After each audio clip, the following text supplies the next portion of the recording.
नमस्कार, आप देख रहे हैं न्यूज़ वन इंडिया। मैं हूं आपके साथ ऋतु तिवारी। पोखरियाल बुलेटिन की शुरुआत करेंगे। अमेरिका के दोनों सदन के संयुक्त सत्र को पीएम मोदी ने संबोधित किया है। अमेरिकी संसद को संबोधित करना सम्मान की बात, प्रधानमंत्री मोदी ने कही।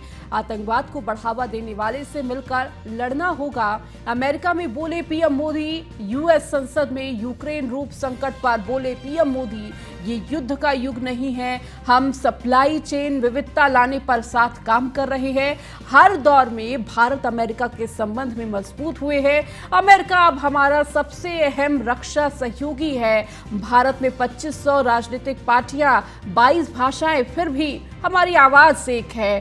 भारत अभी 5वें नंबर पर है, जल्द ही तीसरे सबसे बड़ी अर्थव्यवस्था बनेगा। भारत विकास करता है तो दुनिया विकास करती है। भारत अमेरिका दोनों महान लोकतांत्रिक देश है।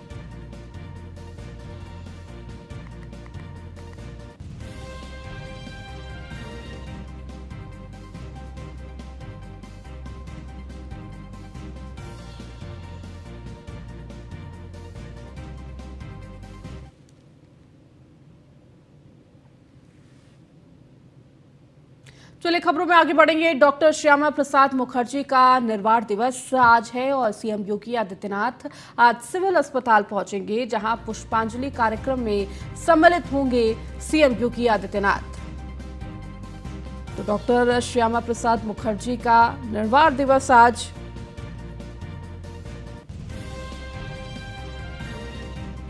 और इस मौके पर सीएम योगी आदित्यनाथ पुष्पांजलि कार्यक्रम में सम्मिलित होंगे।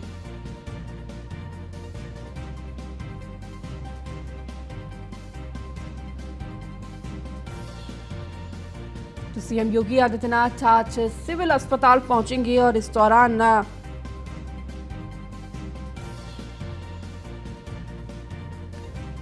डॉक्टर श्यामा प्रसाद मुखर्जी का निर्वाण दिवस और इस मौके पर पुष्पांजलि कार्यक्रम में सम्मिलित होंगे। पुष्पांजलि कार्यक्रम का आयोजन किया गया है, जिसमें शामिल होंगे सीएम योगी आदित्यनाथ।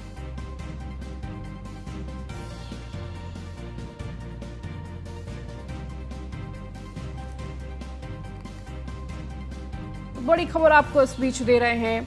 आज श्यामा प्रसाद मुखर्जी का निर्वाण दिवस और इस मौके पर सीएम योगी आदित्यनाथ पुष्पांजलि कार्यक्रम में शामिल होंगे। तो श्यामा प्रसाद मुखर्जी का भारतीय राजनीति से गहरा नाता रहा है।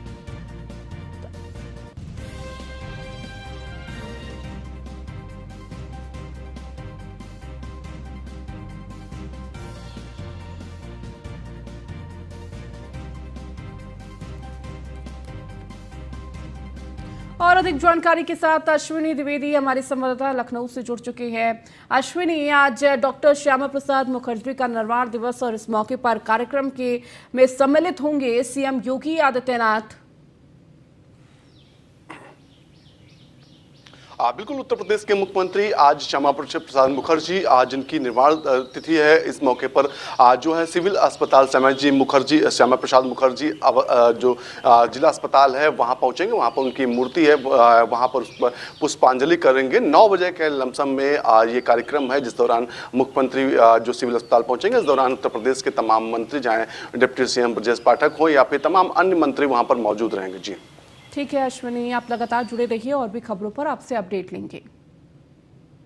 खबरों में आगे बढ़ेंगे। सीएम योगी ने की आकांक्षात्मक विकास खंडों की वार्षिक समीक्षा। कायाकल्प करने वाली सिद्ध हो रही आकांक्षात्मक विकास खंड योजना, तो उत्कृष्ट प्रदर्शन करने वाले विकास खंड होंगे पुरस्कृत। मार्च 2022 से मार्च 2023 तक ओवरऑल डेल्टा रैंकिंग में प्रथम स्थान पर रहा कुशीनगर का विष्णुपुरा विकास खंड। तो ओवरऑल डेल्टा रैंकिंग में प्रथम स्थान प्राप्त करने वाले विकास खंडों को 2 करोड़ रुपए, विषयगत क्षेत्रवार डेल्टा रैंकिंग में प्रथम स्थान प्राप्त करने वालों को आकांक्षात्मक विकास खंडों को 60 लाख रुपए। तो आकांक्षात्मक विकास खंडों के समग्र विकास शासन की प्राथमिकता, मैन पावर की कमी न रहे, इसका निर्देश भी सीएम योगी आदित्यनाथ ने दिया। अश्विनी लगातार हमारे साथ जुड़े हुए हैं। अश्विनी, देखिए, आकांक्षात्मक विकास खंडों को लेकर सीएम योगी आदित्यनाथ ने तमाम निर्देश भी दिए। इसके साथ ही जो प्रथम और द्वितीय लगातार जो प्रतियोगिता भी देखने को मिलती है, जो उत्कृष्ट कार्य कर रहा है उसको सम्मानित भी किया जाएगा। बिल्कुल।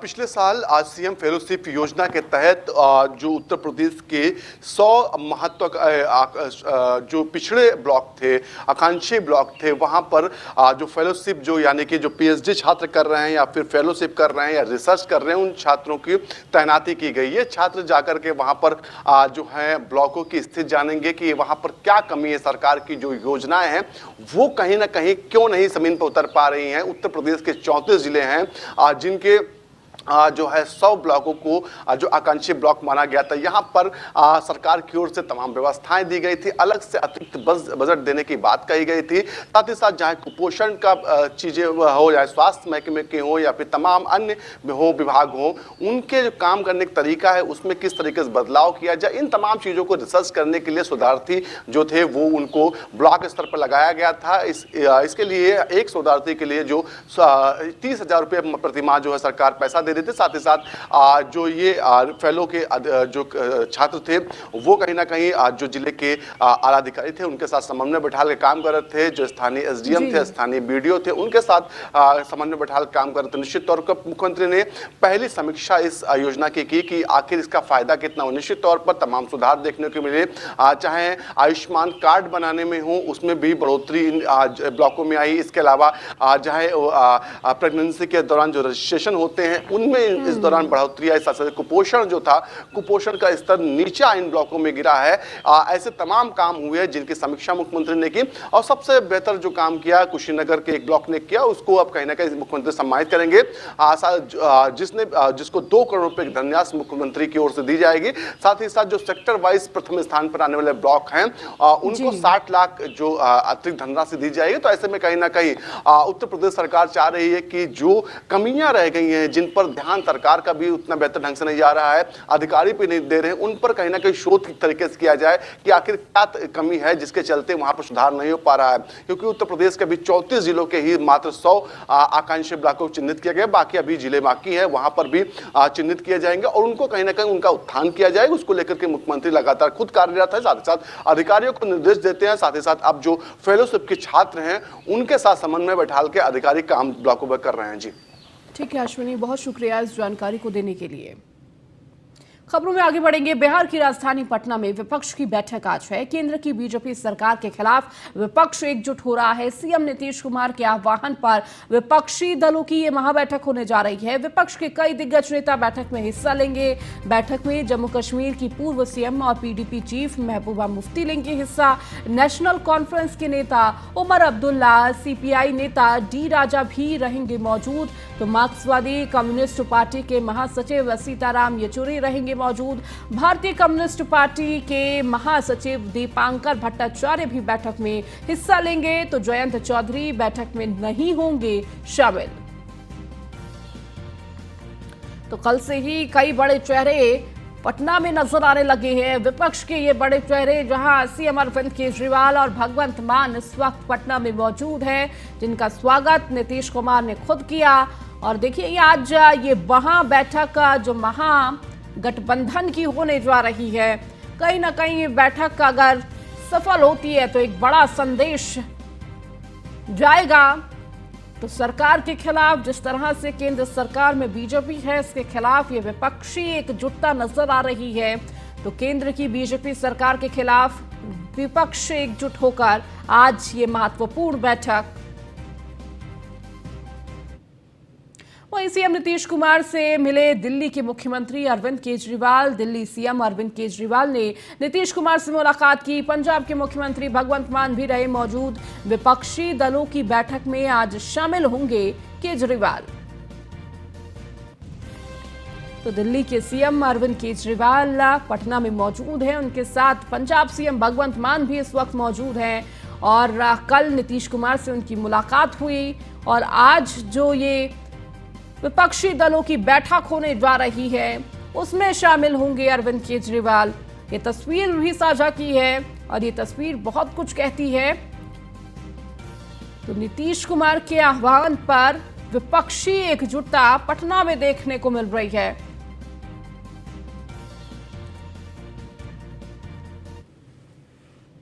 चलिए खबरों में आगे बढ़ेंगे, बात उत्तर प्रदेश की करेंगे, जहां पर बीजेपी अध्यक्ष भूपेंद्र चौधरी का कार्यक्रम जनसंपर्क अभियान के तहत हरदोई में करेंगे जनसभा। सुबह 10:30 बजे फुलबगिया सवाजपुर में जनसभा को संबोधित करेंगे। तो भारतीय जनता पार्टी का लगातार जनसंपर्क अभियान, मोदी सरकार के 9 साल पूरे होने पर यह महाजनसंपर्क अभियान चलाया जा रहा है। इसके तहत मोदी सरकार की उपलब्धियां जन जन तक पहुंचाने का कार्य किया जा रहा है। संपर्क अभियान के तहत हरदोई में जनसभा करेंगे बीजेपी प्रदेश अध्यक्ष भूपेंद्र चौधरी।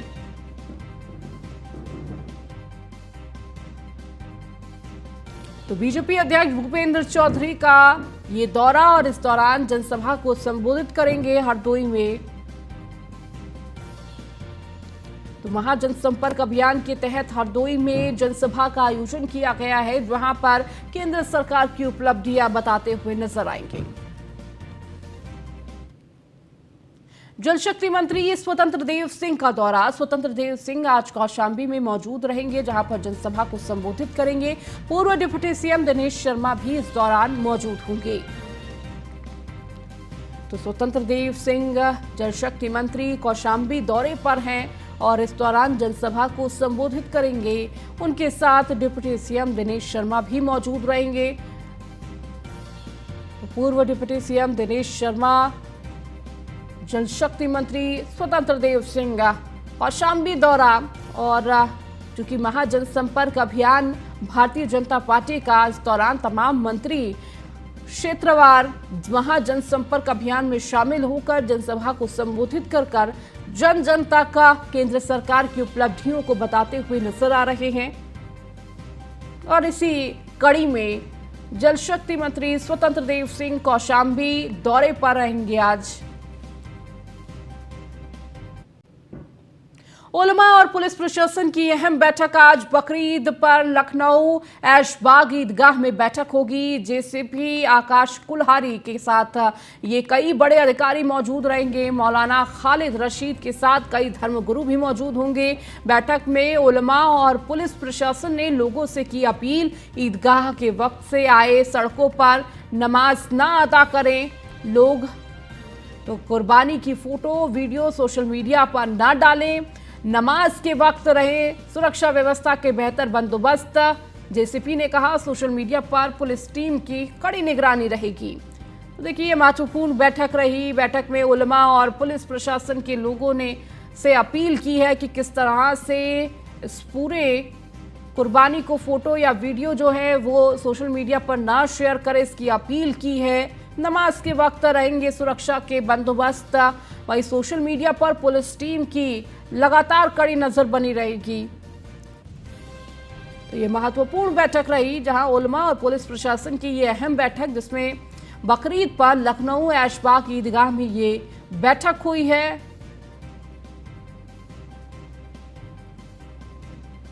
इस दौरान जेसीपी आकाश कुल्हारी के साथ कई बड़े अधिकारी मौजूद रहे।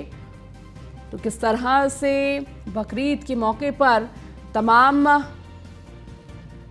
निर्देश दिए गए, एक तरफ सुरक्षा व्यवस्था के पुख्ता इंतजाम रहेंगे, इसका भी निर्देश, और सोशल मीडिया पर भी लगातार नजर बनी रहेगी ताकि शांतिपूर्ण सब कुछ हो सके। और अधिक जानकारी के साथ अश्विनी द्विवेदी संवाददाता लखनऊ से हमारे साथ जुड़ चुके हैं।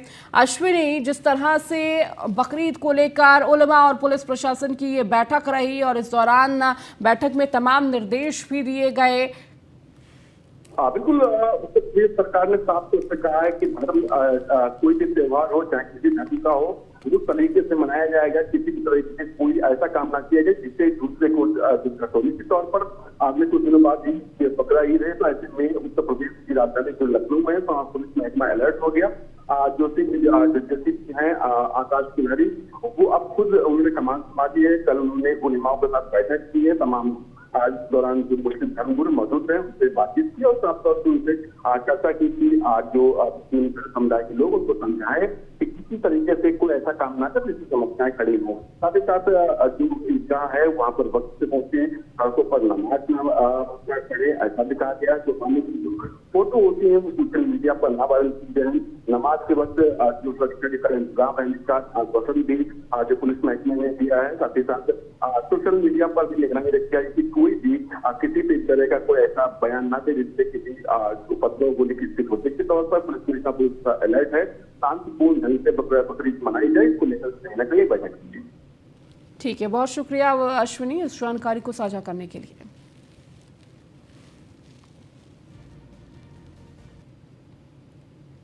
झांसी में मऊरानीपुर तहसील में एक गांव ऐसा भी है जहां पर पिछले 5 वर्षों से टूटे हुए पुल के भरोसे ग्रामीण आवागमन कर रहे थे, तो वहीं आज आई तेज बारिश से नदी में पानी के बहाव के चलते टूटा हुआ पुल भी बह गया। अब ग्रामीणों का मुख्य मार्ग से संपर्क भी पूरी तरह टूट चुका है।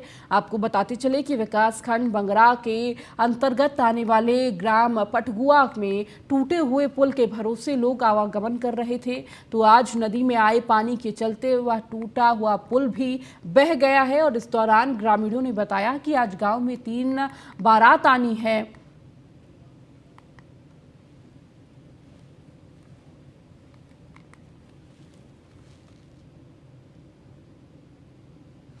खबरों में आगे बढ़ेंगे। कब्रों के सौदागर बेच रहे हैं लोगों की हयाती कब्रें। सराफराजगंज के रहने वाले जिया अब्बास ने सालीम मेहंदी पर लगाया आरोप, हयाती कब्र बेचने का लगाया आरोप। तो हयाती कब्र और आर नंबर 278 को सालीम मेहंदी ने 55,000 रुपए में बेचा। तो पूरे परिवार की अरबला अब्बास बाग में खरीदी है हयाती। तो इस तरह से कई कब्रों का सौदा कर चुके हैं सालीम मेहंदी। तो करबला अब्बास बाग के केयरटेकर हैं सालीम मेहंदी। तो जिया अब्बास ने इसकी जानकारी थाना ठाकुरगंज को दी। मौके पर पहुंची पुलिस ने लोगों से पूछताछ की है। थाना ठाकुरगंज के अंतर्गत अब्बास बाकी करबला का ये मामला।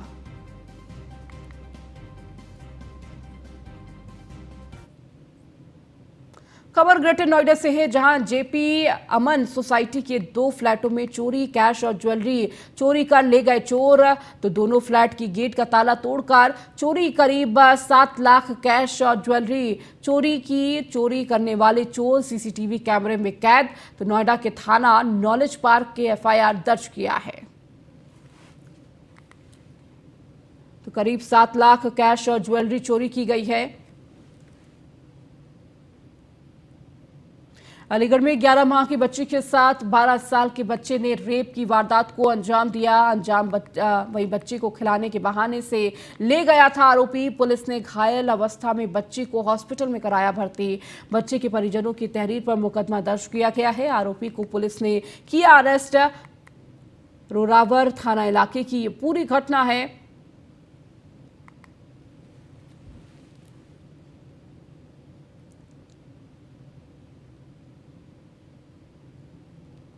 महाराजगंज जिले के सिंदुरिया थाने क्षेत्र के पकड़ियारा बुजुर्ग में मासूम बच्ची की हत्या का पुलिस ने खुलासा कर दिया है। इस मामले में 2 नाबालिग लड़कों को गिरफ्तार किया गया है। मासूम के साथ दुष्कर्म कर उसका सिर पटक कर हत्या कर दी गई थी। आपको बताते चले कि पुलिस अधीक्षक डॉक्टर कौस्ताबू ने बताया कि आरोपियों ने रेप के बाद हत्या का जुर्म कबूल कर लिया है।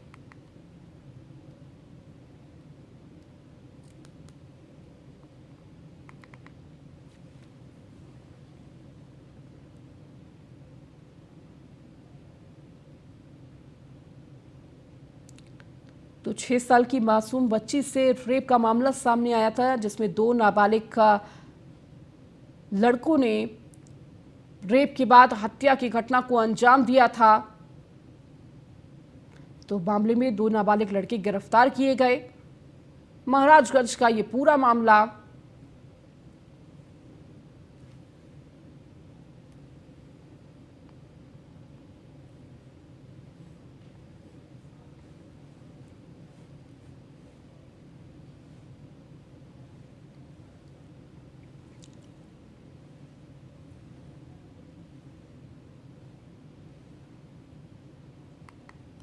किसी ने सच कहा है, गांव बसा नहीं और लुटेरे आ गए। विपक्ष का महागठबंधन अभी आकर भी नहीं ले पाया, अब जमीन पर भी नहीं उतर पाया और उससे पहले ही सर फुटौल की नौबत आ गई है।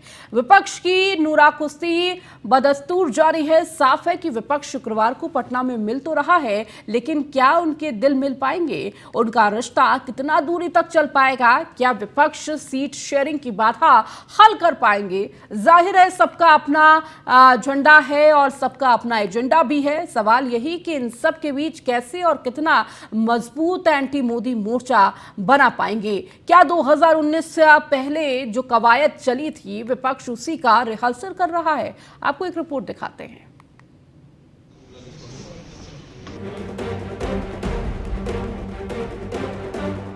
बंगाल से बिहार पहुंचने से पहले ही ममता बनर्जी ने आंख दिखाना शुरू कर दिया तो अरविंद केजरीवाल, अखिलेश यादव और एमके स्टालिन भी विपक्षी एकता को ठेंगा दिखाते नजर आ रहे हैं। और तो और अखिलेश यादव के उत्तर प्रदेश में सहयोगी राष्ट्रीय लोकदल के मुखिया जयंत चौधरी ने भी विपक्ष की बैठक में आने से इनकार कर दिया। बड़ी मशक्कत के बाद किसी तरह नीतीश कुमार ने विपक्षियों को लामबंद करने का प्रयास किया था। सबसे बड़ी हैरानी की बात यह है कि ममता बनर्जी के सुझाव पर ही नीतीश कुमार और तेजस्वी यादव ने विपक्षी एकता की बैठक बुलाने का फैसला लिया था। लेकिन अब ममता बनर्जी ही गठबंधन के अस्तित्व पर सवाल उठा रही हैं। ममता बनर्जी ने बैठक से पहले ही ऐलान कर दिया कि बंगाल में सीपीएम के नेतृत्व वाले बम मोर्चे के साथ गठबंधन की वजह से वो कांग्रेस को समर्थन नहीं दे पाएंगी। वहीं कांग्रेस के नेता अधीर रंजन चौधरी ने भी बंगाल में कांग्रेस के लिए तृणमूल कांग्रेस को बीजेपी के बराबर बता दिया। इतना ही नहीं, उन्होंने आरोप भी लगा दिया कि बीजेपी विपक्षी गठबंधन के भीतर ट्रोजन हॉर्स भेजने की कोशिश कर रही है। दूसरी तरफ अखिलेश यादव जहां लगातार महागठबंधन की हिमायत कर रहे हैं, वहीं वो ये भी चाह रहे हैं कि कांग्रेस उत्तर प्रदेश से दूर रहे। यानी उत्तर प्रदेश में समाजवादी पार्टी कांग्रेस से गठबंधन करने की मूड में नहीं है, जबकि समाजवादी पार्टी की सहयोगी आरएलडी के मुखिया जयंत चौधरी लगातार कांग्रेस के साथ गठबंधन को जरूरी बता रहे हैं। यूं तो व्यक्तिगत कर्म का हवाला देकर जयंत चौधरी ने बैठक में जाने से इनकार कर दिया। जयंत चौधरी जो स्वयं का 2 बार चुनाव अपनी मनोवांछित लोकसभा को कहते हैं बागपत, मुजफ्फरनगर, मथुरा, उन पर पिता और पुत्र दोनों 2-2 बार 14 और 19 का चुनाव हार गए हैं। और वो पंचायत करेंगे तो सोच लो कि उस पंचायत का असर क्या हो। मोदी जी की लोकप्रियता से घबरा कर, जैसे एक बाढ़ आती है, सैलाब आता है, तो जान बचाने के लिए लोग पेड़ पे चढ़ते हैं। में एक भी ऐसा नेता नहीं है जिसकी वैश्विक पहचान हो। यह दिल ना मिले तो हाथ भी ना मिला, बेवजह इस रस्म को ना निभा। उत्तर प्रदेश में अखिलेश यादव की एकला चलो की नीति उनके सियासी सहयोगियों को लगातार नाराज करती जा रही है। महागठबंधन में कांग्रेस को दरकिनार करके अखिलेश यादव उस गठबंधन की जमीन तैयार करना चाहते हैं, लेकिन जयंत चौधरी चाहते हैं कि कांग्रेस महागठबंधन में शामिल हो। क्या यही वजह है कि महागठबंधन की बैठक से जयंत चौधरी ने दूरी बना ली है? आम आदमी पार्टी और कांग्रेस के बीच की अदावत महागठबंधन की एकता पर सबसे बड़ी रार साबित हो सकती है, क्योंकि दिल्ली के सीएम अरविंद केजरीवाल ने राजधानी में सेवाओं पे अधिकार के मामले पर केंद्र सरकार के अध्यादेश पर सभी दलों को स्थिति साफ करने को कहा था। केजरीवाल इस मामले को लेकर कई विपक्षी नेताओं के यहाँ जाकर मिले भी हैं, लेकिन राहुल गांधी और मल्लिकार्जुन खड़गे ने 1.5 महीने बाद भी केजरीवाल को मिलने का समय नहीं दिया। ऐसे में केजरीवाल कांग्रेस से दूरी बनाते नजर आ रहे हैं। महागठबंधन में कांग्रेस की भूमिका क्या होगी अभी तय नहीं है। और तो और अब आप नीतीश कुमार के नेतृत्व पे भी सवाल उठाती नजर आ रही है। बैठक से पहले पटना की सड़कों में लगे आम आदमी पार्टी के पोस्टर तो कुछ ऐसा ही कह रहे हैं। विपक्षी एकता की आस अब सियासत के सबसे धुरंधर खिलाड़ी लालू प्रसाद यादव पर आकर टिक गई है। ममता बनर्जी बैठक से पहले लालू प्रसाद यादव से मुलाकात करेंगी। ऐसे में बहुत हद तक संभावना है कि कांग्रेस को लेकर लालू प्रसाद यादव ममता बनर्जी को मनाने में कामयाब हो जाएं। पूरा विपक्ष बीजेपी के खिलाफ 1 अगेंस्ट 1 का फॉर्मूला लागू करने की कोशिश में जुटा है। विपक्ष की मंशा है कि अगर 450 सीटों पर विपक्ष इस फॉर्मूले को लागू करने में कामयाब हो गया तो बीजेपी को आसानी से हराया जा सकता है। लेकिन सबसे बड़ी समस्या ये है कि 1 अगेंस्ट 1 का फॉर्मूला तो तब लागू होगा जब विपक्ष का एक नेता दूसरे नेता के खिलाफत से बाज आ जाए। बैठक से पहले विपक्षी नेताओं की इस नूरा कुश्ती पर बीजेपी अब चुटकियां ले रही है। बीजेपी नेता कह रहे हैं कि दरअसल विपक्ष की बैठक भाजपा मुक्त करने के लिए नहीं बल्कि कांग्रेस मुक्त भारत के लिए हो रही है। बीजेपी के खिलाफ बनने वाले महागठबंधन की राह में सबसे बड़ा रोड़ा कांग्रेस है, क्योंकि कांग्रेस के साथ सभी राजनीतिक दल आने को तैयार नहीं हैं। लेकिन हर एक राजनीतिक दल को यह बखूबी मालूम है कि बिना कांग्रेस महागठबंधन का कोई औचित्य भी नहीं है। यही वजह है कि अब देखने वाली बात होगी कि कहीं का ईंट कहीं का रोड़ा मिलाकर नीतीश कुमार भानुमति का कुनबा कैसे जोड़ पाते हैं, और अगर जुड़ता है तो वो कितना कामयाब होगा। फिलहाल कांग्रेस सभी दलों के लिए मुसीबत बन गई है। वीडियो जर्नलिस्ट अमित साहनी के साथ Brajesh Srivastava, news one India, Lucknow. चलिए इस बुलेटिन में फिलहाल इतना ही। बने रहिए न्यूज़ वन इंडिया के साथ।